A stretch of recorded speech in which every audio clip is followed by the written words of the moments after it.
for the community and the authors. Thank you. Now let's shift to our keynote speech. We are very fortunate and actually lucky also in many ways to have Pete Wurman deliver our keynote speech second. Pete Wurman is the director of Sony AI America and project lead for the Gran Turismo Sophy project. He has done research in computational auctions, multi-agent systems, robotics, and reinforcement learning. He earned his PhD at the University of Michigan and was a professor at North Carolina State University. He was the co-founder and CTO of Kiva Systems.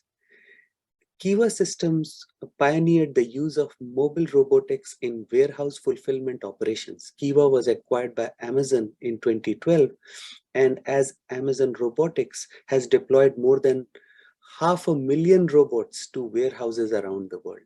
While at Amazon, Pete founded the Amazon Picking Challenge.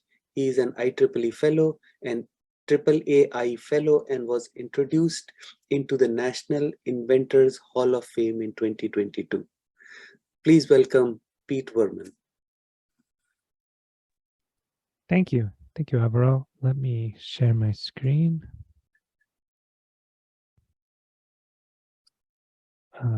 Make sure it's set up right.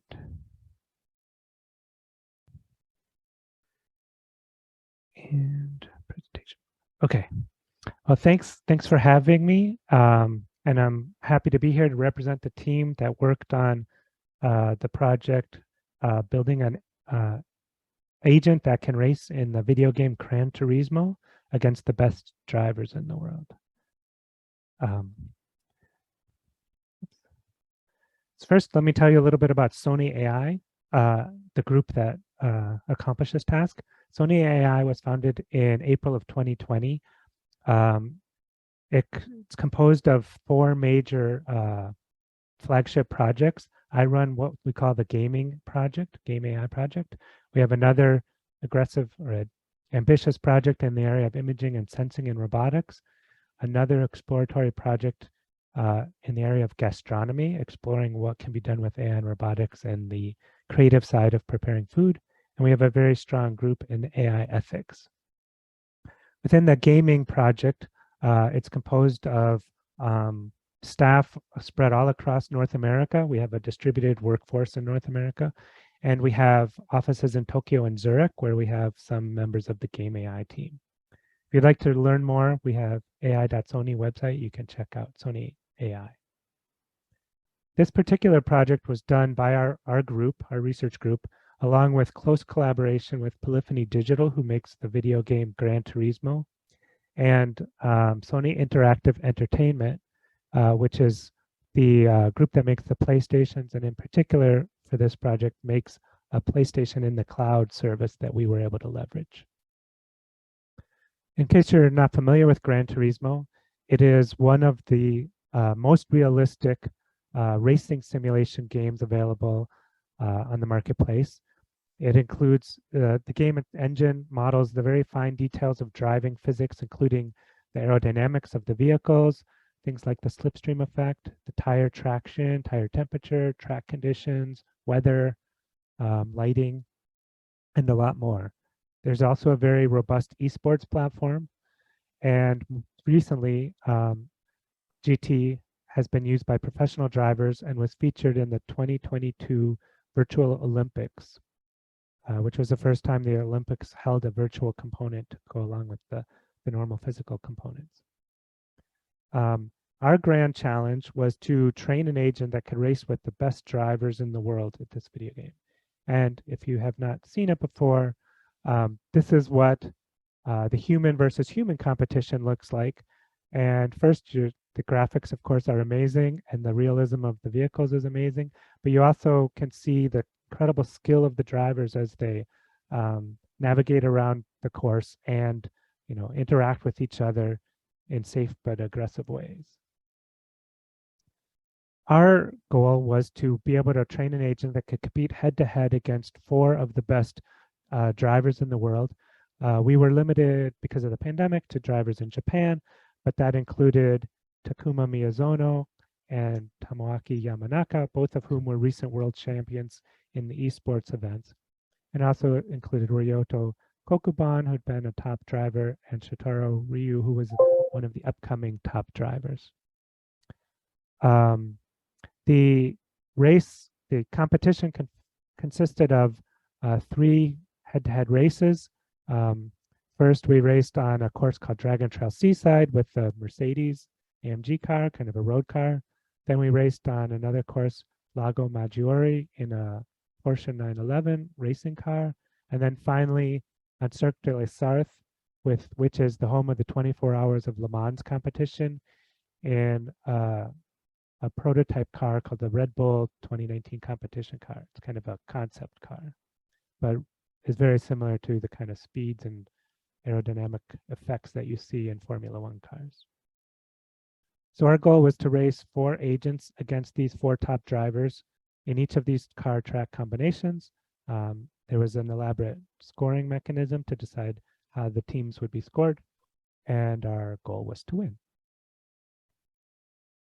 The approach that we took was to first break down the task into some understandable subcomponents. The first thing we determined was that in order to race at these highest levels, you really have to have incredible race car control. You're really operating at the very edges of the friction limits and the aerodynamics of the cars. Second, you had to become really good at these racing tactics. Racing is a lot more difficult than driving, of course, because you tend to spend quite a bit of time kind of wheel to wheel or nose to tail with another car at very high speeds, and finding the right moments in which to make passing maneuvers or defending maneuvers is very important to the success. And then finally, one of the things that makes this challenge particularly difficult is that there's a very finely honed sense of racing etiquette in the racing world. And these are rules that are not very precisely defined, but they're very important to follow, and it was very hard to train an agent that would respect them properly.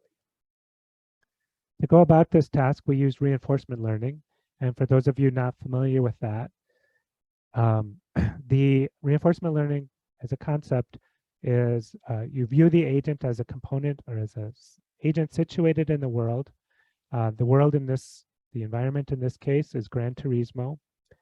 And the agent learns to achieve some goal in the world simply through trial and error. So it takes actions. In this case, its actions are simply steering or throttle and brake.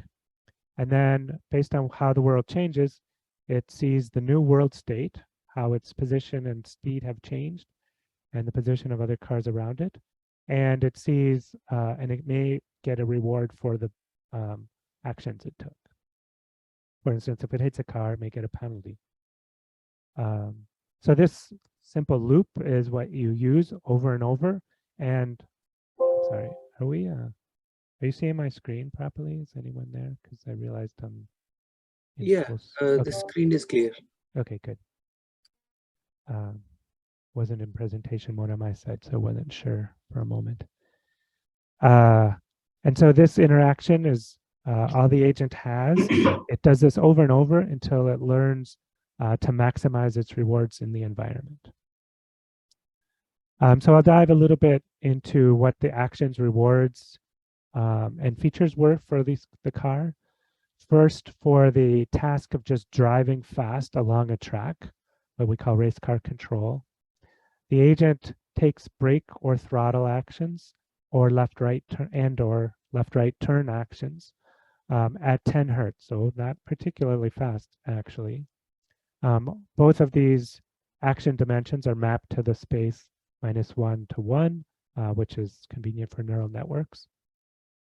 The reward it got for the task of driving fast was simply how far did it move between one moment in time and the next. So we map its position to the center line, measure the distance it's traveled, and that distance effectively is the reward. It also got penalties if it noticed its tires were slipping excessively, if it went off course, so if more than 2 of its tires were out of bounds, or if it hit a wall. What did it know about itself? Well, it had a fairly detailed list of features that it could detect about it's the car it's driving. It knows its velocities in all three directions. It knows its angular accelerations in all three directions. It knows its accelerations in all three directions. It also knows its angular velocities in those three directions. And it knows its the load on each of its tires. And it also had some information about tire slip angles and its orientation relative to the center line of the course at that position on the track. It also saw a little bit of the course ahead of it. So this reddish region that's moving just ahead of the green dot, which represents the car traveling through the course over here, represents about 6 seconds worth of information about the course ahead, represented as equally spaced positions along the edge of the track. And you can see as it comes into this corner, because it's slowed down significantly, those 6 seconds at that speed have shrunk the distance that it looks ahead. And then as it speeds up, that horizon that it's looking extends farther along the track. You'll also notice this is the agent taking a certain section of the Dragon Trail Seaside track that it's just watching the car. It's got incredible control over the car in this environment. And this particular move, skidding along the curbs like that, is something that humans find very difficult to reproduce, but the agent is able to do that. We trained the agent using computer infrastructure that we had access to, provided by Sony Interactive Entertainment. They have PlayStations in the cloud, and when those PlayStations aren't being used by human players, we're able to train agents on them. We set up a pretty standard structure for training the agent. There's a single component that runs on a GPU that's collecting data from a number of rollout workers, and typically this would be 20 rollout workers. It's updating its policies and queue networks using an algorithm we developed called QRSAC, which I won't go into in too much detail in this talk, but it's updating its policy. The policy is basically a neural network that's a function that says, given the state, this is what you should do at this moment in time. When it's updated its policy with the experiences that the agents collected, it sends the new policy to all of the rollout workers. They start using that policy to try to drive a little better in their environments. Each agent is running on a single PS4, so it's communicating with that PS4 because the game only runs on PS4s. So it's sending actions like brake, throttle, or steer, and it's getting its observation back about how the world has changed. It collects that data up, sends it back up to the trainer, collecting data from a bunch of agents, and it uses that information to update the policy again. And it just goes through this loop over and over and over again for days at a time. We did find that we had to develop an algorithm that we called quantile regression soft actor critic. It's a small enhancement to a popular soft actor critic algorithm that basically let the agent learn to represent the distribution of future rewards that it would see instead of just the expected value. And that actually seemed to make a difference of about 0.8 of a second, which in the racing world is a huge improvement in lap time. We're still investigating why that worked so well, but it was important to getting the final results. We also used something called end-step returns, which is another common technique to use to help stabilize learning. And that just uses not just the estimate of future rewards, but it actually uses a small window of rewards that it knows for sure in the time ahead to update its policy. That also helped improve lap time. So when we used no end-step return, or end-step return of 1, which is kind of the standard configuration, versus when we got into the 5 to 7 range, we saved another 1.4 seconds or so in lap time. So these small tweaks, these are kind of common things that you have to do to get reinforcement learning to work at the most optimal levels. explore a wide space of hyperparameters and configurations until you can get something that optimizes your particular task. Now we'll dive a little bit more into how the agent performs. The agent, by the way, is called GT Sophy. And to measure performance in this time trial scenario where you're just driving alone on the track, we were able to collect thousands, I think in this case, 12,000 best lap times from 12,000 different players who competed in an online event run by Polyphony. This histogram represents those 12,000 human best lap times. So an individual here may have tried for half an hour, and their single best lap time is represented as 1 point in the space. GT Sophy learning to drive on Maggiore after about 4 hours. It's getting around the track reasonably well, but not competitive with the bulk of the human population. 8 hours, it's kind of eased into the distribution of players who are serious enough to do these online events. In 24 hours, it's in the top 5%. And then over the next few days, it actually takes about 10 days, GT Sophy has slowly improving its time until it exceeds the best human times. So at the very tail or head of this histogram, we look, these blue circles represent the top 5 human lap times recorded in this event. And these orange bars represent GT Sophy's times for 100 laps of the policy that we enrolled in the event. So you can see almost all of the 100 laps are better than all but the best human, single individual human's time. In this case, this particular human is Valerio Gallo, who won the Virtual Olympics. So he is an extremely talented GT driver. He's also the only person who got to see GT Sophy before this data was captured. So he had the advantage of knowing how fast the agent was when he recorded this data and made his attempt. And this particular course, Maggiore, is the only one where a human was even in the distribution of times that GT Sophy gets on the track. It's interesting to look at where the AI is better than humans. And this graph shows the similar data from Cirque de la Sarthe. And here, all 100 data points from GT Sophy are better than the best, even the best human drivers. We did have some top human drivers run time trial events so we could compare them to GT Sophy. And this graph shows how far Igor Fraga, one of the top drivers, was behind Sophy over the course of the track. So this is the 190 seconds that it takes to run the track. And you can see GT Sophy is basically 0. So if there was a line on here for GT Sophy, it's would be at the 0 line. It's going to follow its course. And Igor falls behind at certain sections of the track. And you notice they tend to be curves and corners that are particularly tricky. So each of these colors maps to a little section over here of the track. And you can see there's kind of a moment where he tends to kind of catch up a little bit and then falls even farther behind on the exit from the curve.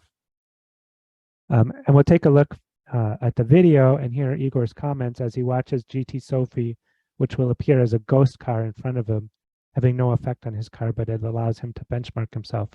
We'll hear what he says as he watches GT Sophy go through this last corner.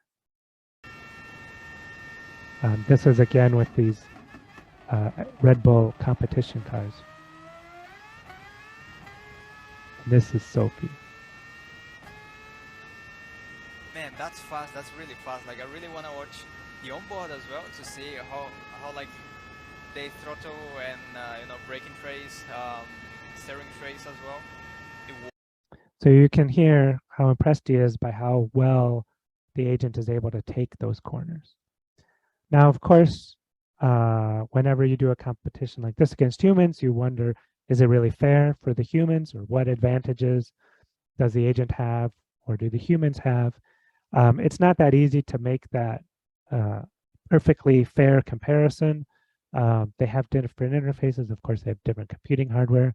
So we have put some effort into trying to explain the differences between the agent and the humans.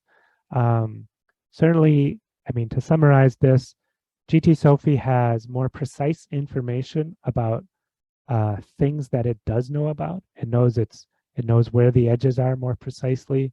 It knows the speed of its car more accurately, and its orientation of velocity and the tire load, where the human has to use its vision and other senses to establish that information. But there are other things that the human has an advantage of. For instance, the human can see the curbs.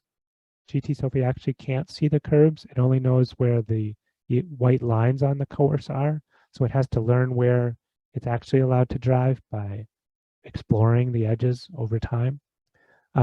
Also, the humans have 60 hertz input devices, and they have some features on the car that they can turn on, like traction control that GT Sophy doesn't have access to, and GT Sophy's taking actions at a much lower rate of only 10 hertz. We did check whether reaction time made a difference, because humans typically have a 200 to 250 millisecond reaction time in the classical measurements. This isn't exactly a Twitch kind of game where reaction times are the most critical thing. But we did check whether introducing a delay of 25 to 30 milliseconds would interfere with GT Sophy's ability to control the car. And with up to a 25 to 30 is the actual delay that GT Sophy sees just through the networking. When we artificially delayed that to 250 milliseconds, GT Sophy was still able to control the car at a superhuman level. But of course, being faster isn't enough. It's only part of racing.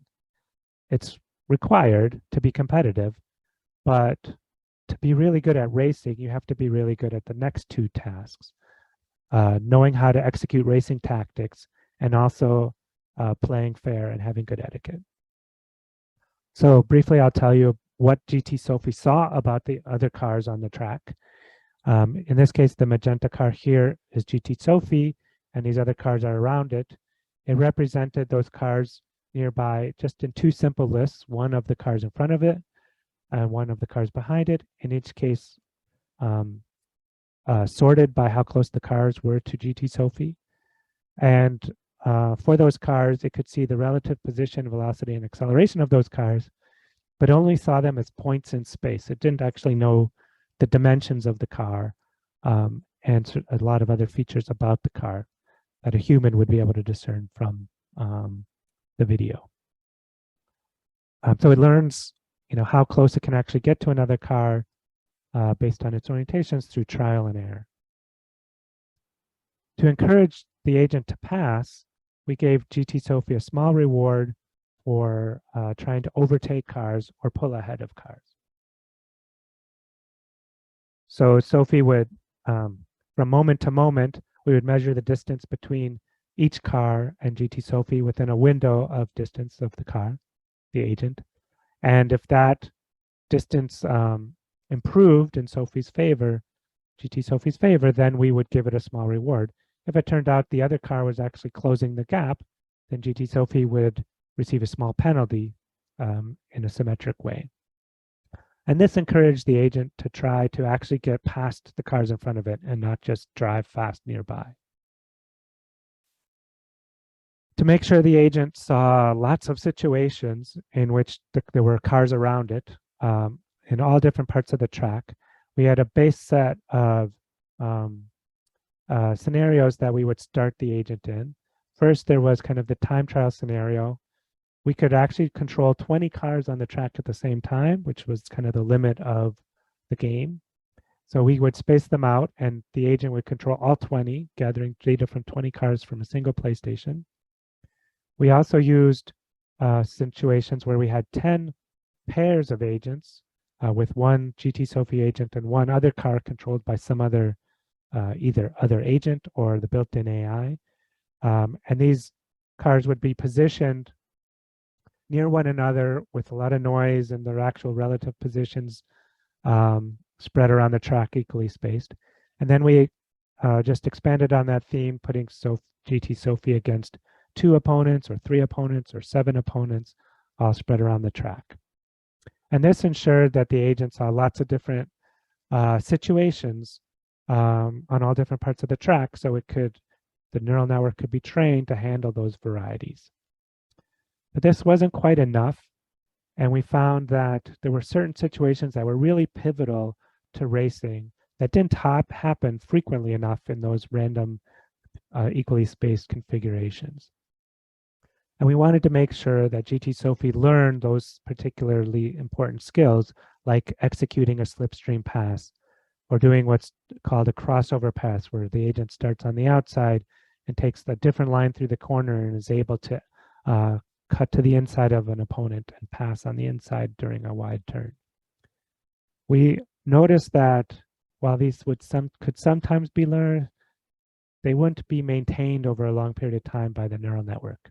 And so we created specialized scenarios to ensure that these really critical parts of racing were always represented in the agent's experience buffer. And in particular on start, we had a grid start, because the starts of all these races are very, very critical and chaotic. We also, on this particular course, circular start, the slipstream pass is really a critical part of the race, because there's these 5 really long stretches where you can execute a slipstream pass quite well. And there was a very tricky final chicane right before the starting line that was very hard to get the agent to learn, and very hard for humans to do as well. But we had to make sure the agent always remembered how to do that part of the course. The agent was able to learn these skills. So if we listen here, GT Sophy is in the red, the orange car behind but you need to do it on the Yamanaka. straight. You can't do it going into the braking zone because there isn't one. And you can see that And Aral's you knows can that, goes see- towards the outside line, and he's ahead then of Tomoaki Yamanaka as they come in towards Indianapolis. So it's So the agent was able to learn that skill quite effectively, and you saw it pass one of the world champions using the slipstream there. We did find, though, that even with these specialized training scenarios, we would sometimes lose the skill, and so we had to really make sure we included slipstream scenarios and the right set of opponents. This graph shows training epochs, which are just like different moments in time where we trained a new policy, and the vertical axis is how well the agent was able to pass a test which measures its performance in slipstream scenarios. And without the orange lines and the light blue lines, are without our best configuration of training scenarios and the right set of opponents, including a PID opponent, sometimes just very simple opponents. And when we put everything we could into the training, we got the blue line. It still doesn't always know how to pass the slipstream, but most of the time it's very competent at this skill. Occasionally, the network would just like focus on something else and momentarily lose the skill, and the next training epoch would bring it back. We had similar scenarios set up for the other courses. Each one had its own set of special areas of the track which would be particularly tricky and needed special training scenarios.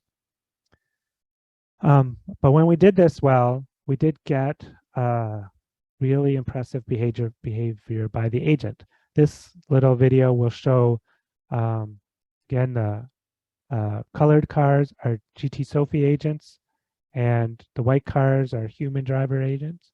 And you'll see the humans going into this corner will have a lead on their GT line and hold Sophy. firm against the AI, but it's We'll certainly take the proved to be a lead. tougher challenge than I should imagine that they were thinking. Aviral goes defensive then. Miyazono tries to get the switch back on the inside. No Sorry, opportunity this was more presents about itself through turn the 3 agent being able to defend its path through the corner, and you could see the humans weren't able to find.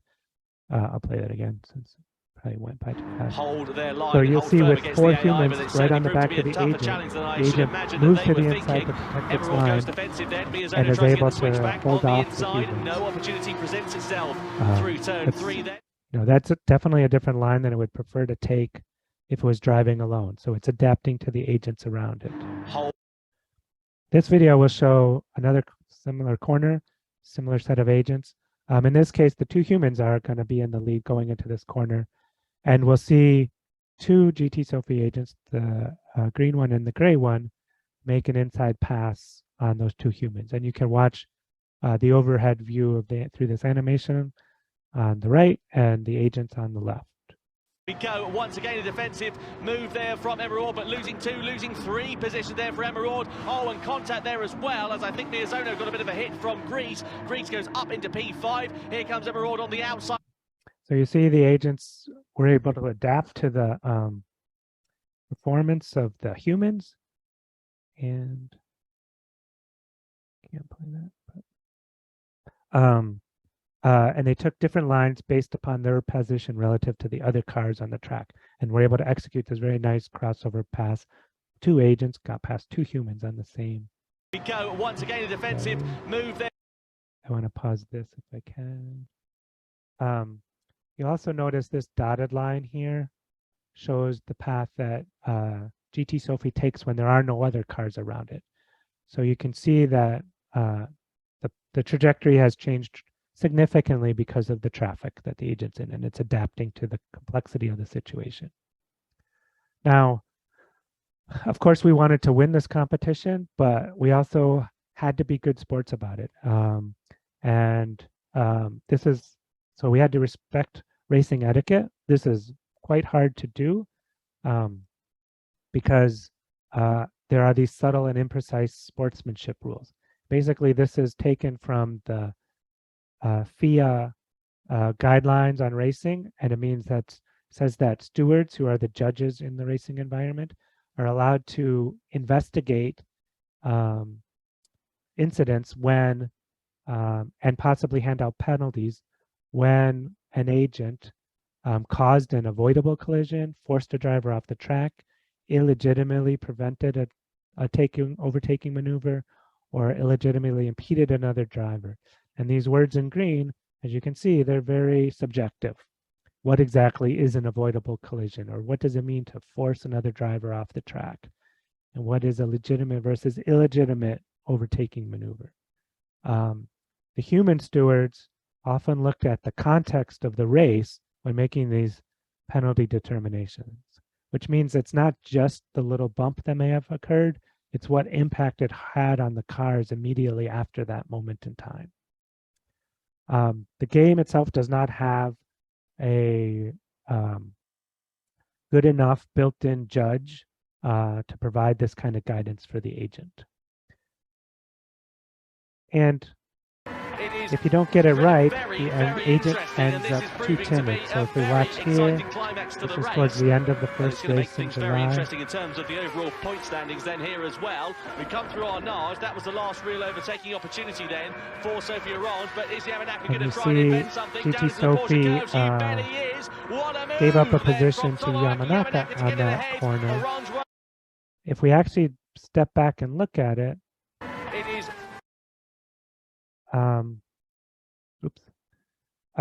when we step back and look at it, Sophy slowed down and got out of the way.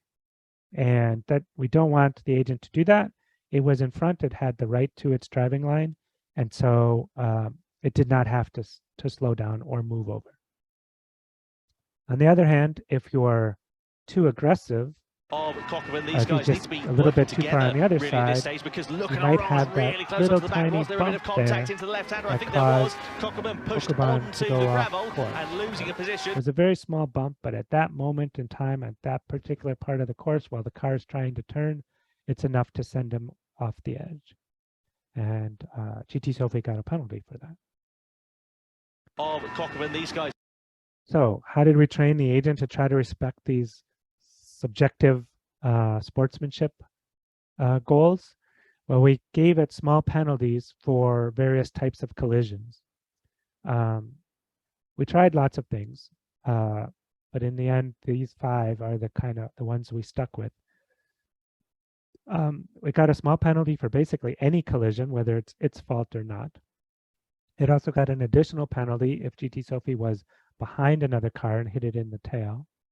And then on Cirque du Sarthe, where the speeds were quite a bit higher and the wheel-to-wheel racing was quite much more intense, we gave some additional penalties. There was a side swipe on a straightaway, if the agent, and yet another penalty, but focused on straightaways if it bumped a car from behind, and any collision on a corner when it wasn't the one being rear-ended.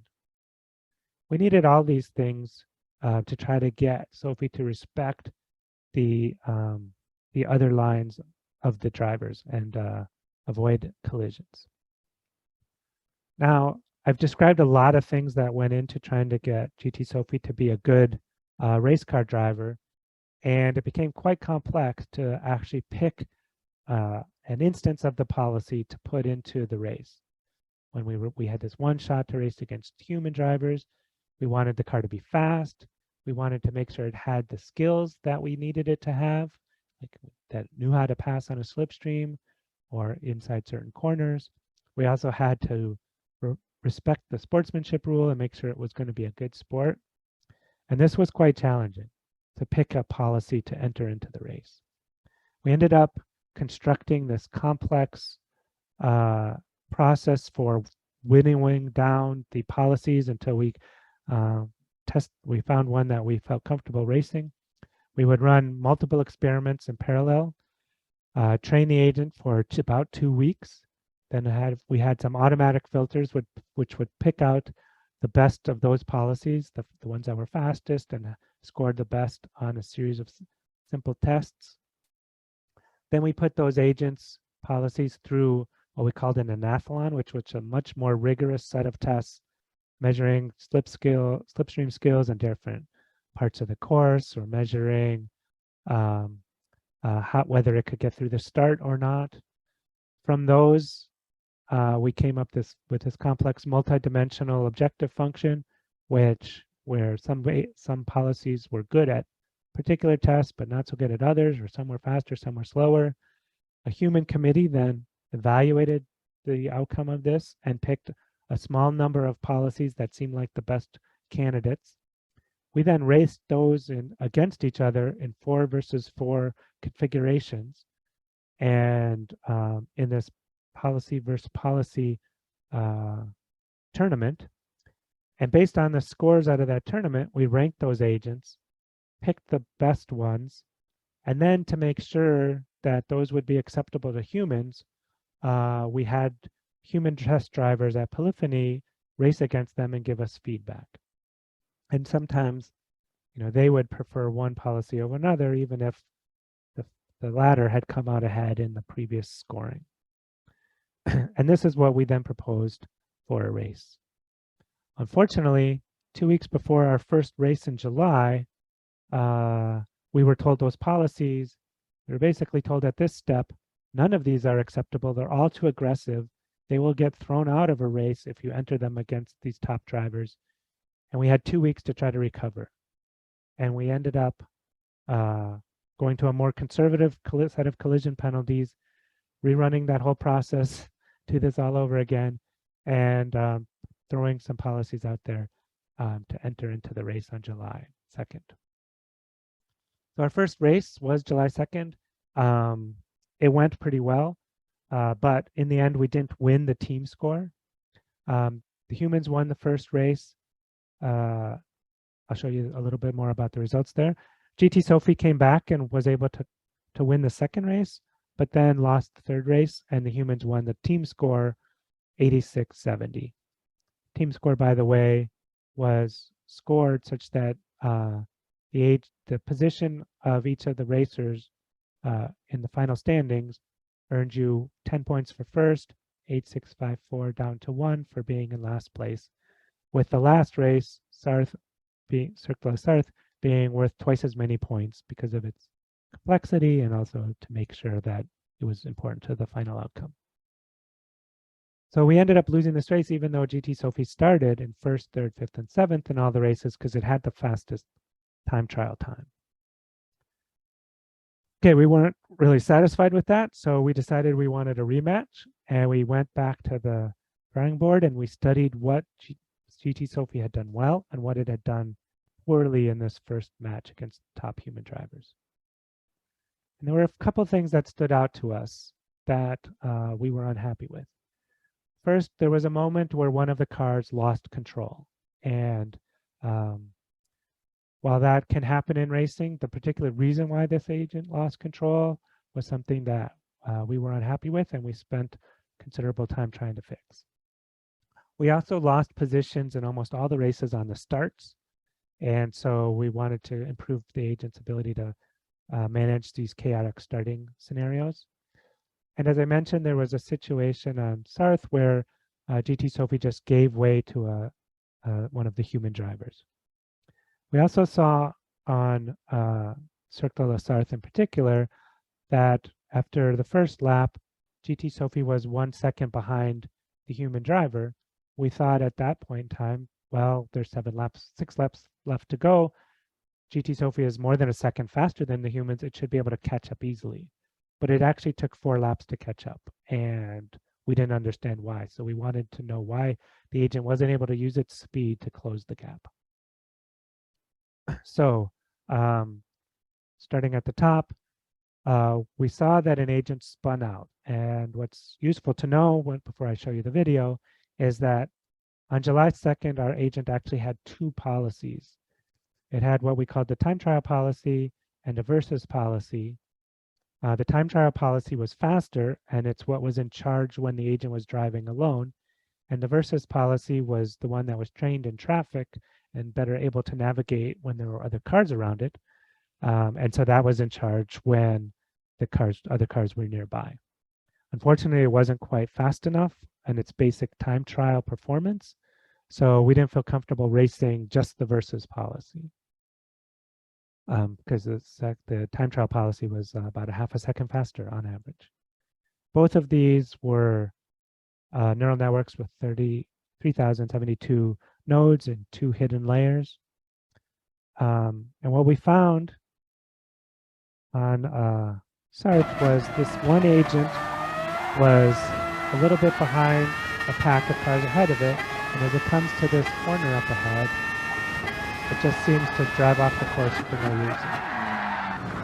And it doesn't take much at nearly 300 kilometers an hour to go off course, but there was not something we expected the agent to do. And when we looked into it more deeply, we saw that the opponents were just moving in and out of the distance at which GT Sophy switched between these 2 policies, and for that reason,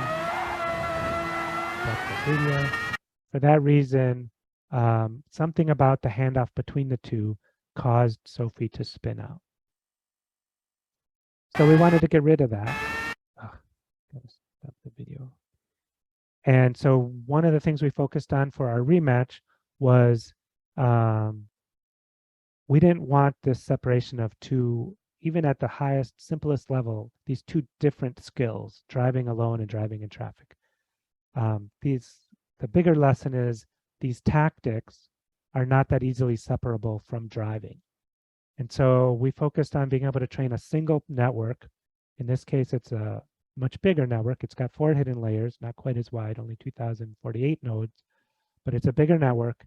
And that allowed us to train a single policy that was good at both versus and time trial performance.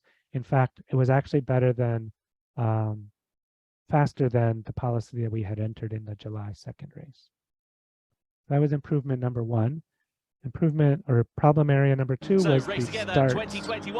Here you see the start of the race at Dragon Trail Seaside. The GT Sophy cars are colored again, and they're 1st and 3rd. But there's just a couple of sharp corners at the very beginning. And you see, at this point, we've already given up one place. Miyazono also making ground. He's up into P6 as they come down the bottom of the hill. Yamanaka having another look up the inside of Sophie Bordeaux into the right-hander. And now, here comes Ryu down the the inside of violet car Yamanaka. has actually given up 2 more places. Trying to make the move stick. And at this point, in this short little 4-lap race, we've basically lost the race. We have GT Sophy Bordeaux is still in front, and it's going to win the race fairly handily. But the 4 humans are in positions 2, 3, 4, and 5, and they won't give up those spots for the rest of the race. So it's really important to be able to hold your position at the very least at these starts. So Race Together 2021 is underway. Yeah, sorry. I think this is the same video. Yeah, I think the other one comes later. The other skill we were unhappy with was GT Sophy's giving up a position unnecessarily. I showed you the video before, and it's very subtle, but when you rewatch the replay, it's possible to see that GT Sophy hit the brakes a little bit and slowed down just a couple kilometers per hour in order to let the human driver pass. And that was not something that we wanted, obviously. So in order to improve both of these skills, one of the key things that we did was try to improve the population of opponents that GT Sophy practiced against. There's only a small number of humans in the world who are this good at this particular game. And so we can't learn by racing against those humans. We had to find a way to put in agents into the system that were good enough and representative enough of the way the humans would drive to give GT Sophy the experience it needed to be better at these skills. And so we used the agents that we had trained for July as opponents, and then ratcheted up from there. As our agent got better, we kept using those agents as part of the population pool of agents to train to get better and better. The population was also really important for getting the right level of racing etiquette. And so when we found that we used just the built-in AI, our agent got too aggressive, and it would win the races, but it would have a lot of questionable collisions. If we used overly aggressive opponents, then our agent became too cautious, and we had to find the right balance, the right mixture to give us a good shot of winning the race while still being a good, appropriately sportsman-like opponent. Just a little bit more. Second event, here's Sophie the race Bordeaux, who will lead the field from our over the rematch in timeline October, and same starting configuration. As we go racing then, so Bordeaux leads the field over the this time line, because the followed agents by have been trained Cockburn and Violette. They're all much more darting competent into at the this slipstream to skill. try and get a run on their fellow competitor. Only Bordeaux does not have the advantage then of that slipstream. Into the braking zone of turn 2 we go. It's a lunge from Cockburn as he tries to go up the inside, but it's actually Sophie Violette who goes on the outside into turn 2. Very aggressive driving then from Violette. Now this time, and up into the agent was able to take advantage of the humans and was able to actually gain a position on the start. That are in the front 2 positions of Bordeaux ahead of Violette. Then it's Cockburn and Yamanaka, the second event. Starts are still chaotic though. Well, this is the start from Circular Start from the October Race Together event. And there's a very sharp, another very sharp set of corners right at the very beginning of this race. And there'll be a very small bump here in Arizona on Sophy Orange that sends it off the course. And at the beginning of this race, we've already let 2 humans out. Fortunately, we had improved everything else. I'm going to skip that, such that that agent was able to actually come back from that getting knocked off the course, and within 4 laps had not just caught up to the pack, but had actually passed all the other cars and was behind the leader in the same part of the course where we saw it give way a moment in the July 2nd race. We'll now see it chasing down Yamanaka, the same driver. You see him trying to dodge left and right, trying to shake GT Sophy. And this time, Sophy makes the move on the inside and fights for its position. That little bit of function is allowed and is able to aggressively drive to the corner to the point where Yamanaka had to give up his line and cede the way to GT Sophy. So the outcome on the October 20th rematch was much more in GT Sophy's favor.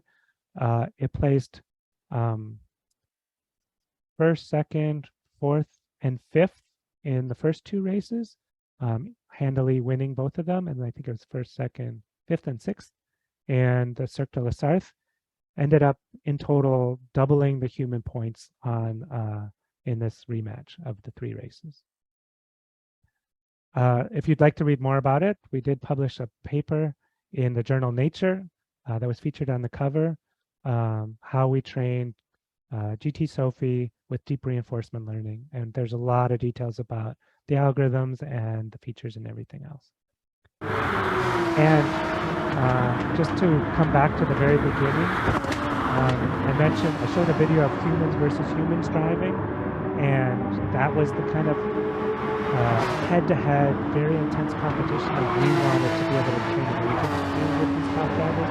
And this is a scene from the October race where GT Sophy is battling with Yamanaka basically for 3/4 of the course, wheel to wheel through the whole thing, creating exactly that situation that we'd like to see and provide to these top drivers as if they were racing each other.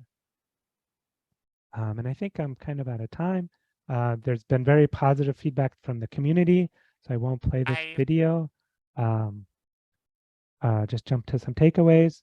We did learn that this environment or this racing task did not break itself down well into differentiating skills. Instead, we had to integrate those skills into the actual core racing and have a racing skill and have a single policy that was in control at all times.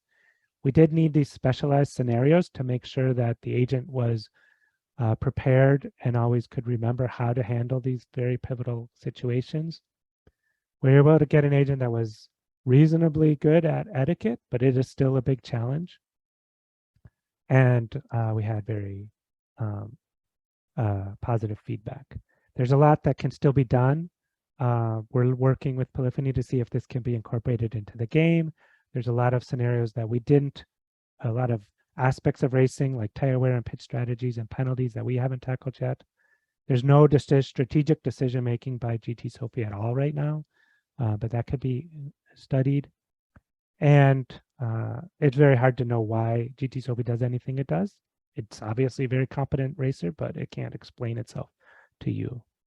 And to finish up, I do want to call out the 26 other people who helped make this project possible and are co-authors on the paper. The Sony AI team is a fantastic group of researchers working on reinforcement learning, and of course led by some of our executives like Peter Stone, Michael Springer, and Hiroaki Kitano, both based, the last two based in Japan. And that's it. Thank you. Oh, that was a wonderful talk. Thank you, Dr. Wurman. So let's open the floor for some questions. We have about 5 minutes. So you can write your questions in the Q&A. And if you want, you can raise your hand and hopefully I'll be able to spot you and you can speak out your question that way.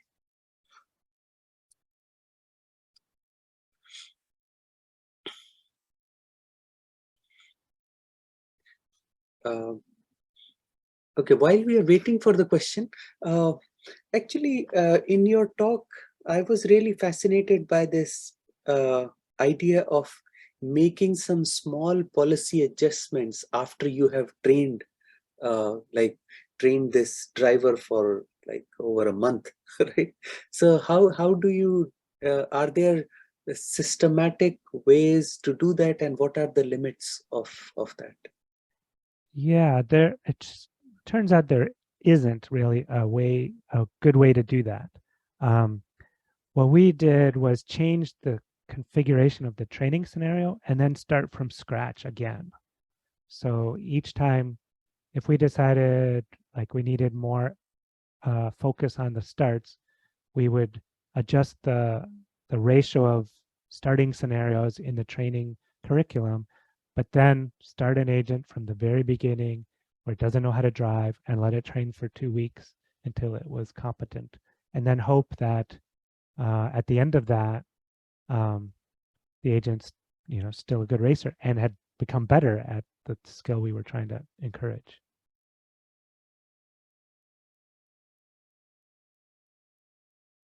There is one more question from the audience. From Shruti, so I will let her allow to talk. Hi, can you hear me? I Yes. can. Yeah. The question that I had was on slide 35. In the first case, you said that you penalized the agent regardless of whose fault it was. What was the reason for it? As in, like in the other cases, you said that you penalize the agent if it makes a mistake. But you said in the first one, the any collision one, all the way in the left, that regardless of whose fault it was, you penalized the agent. Why? Yeah, so that's a good question. In general, for reinforcement learning, you try to make the reward structure as close to accurate as possible to what you're trying to have the agent learn. So ideally, we would have a penalty system available to us that exactly told the agent when it did something that would garner a penalty. But unfortunately, that wasn't possible. That wasn't available. We tried to make one ourselves, kind of, where if we thought GT Sophy wasn't at fault, it wouldn't get any penalty, and we would only hand out penalties if we thought the agent was at fault. And even though that was still kind of conservative and a very, very rough approximation to the real rules, the agents that were trained with that configuration were still much too aggressive against humans. And we had to back off to this very conservative, just don't hit anybody no matter whose fault it is approach to the problem. Yeah. Okay, thank you. Okay, thank you. Thank you, Shruti, for the good question. There is one more question, and I think this is the last question from Jan Speak. How good is Sophy performing on unseen tracks? Is it tailored to the training tracks, or has it learned a general strategy? Yeah, that's a good question. Yeah, first, to be clear, in this case, there were 3 different policies. Each one trained for one specific car and track combination. So the policy that was GT Sophy on Dragon Trail Seaside was different from the one on Maggiore and different from the one on Cirque de la Sarthe. So we have explored generalization and trying to see what does it take to train a single policy that can drive any car or drive on any track. We've had decent success, but not superhuman success with those scenarios yet. And then you can extend that to unseen cars and tracks too. Like we haven't explored that in as much detail, but we can probably make it work, but we can't make it work at the point where it's as good as these top drivers. And to be fair, the top drivers don't have their best times the very first time they drive on a track either. They practice these tracks for hundreds of hours to be as good as they are. Perfect. Thank you, Dr. Wurman. This was an amazing talk. I loved it. Thank you. So now moving on, we have 4 parallel sessions for the 3 conferences and a special session on programming autonomous machines. So this is 1-hour sessions, and after that we have a poster session, and don't miss the yoga session. Okay, thank you.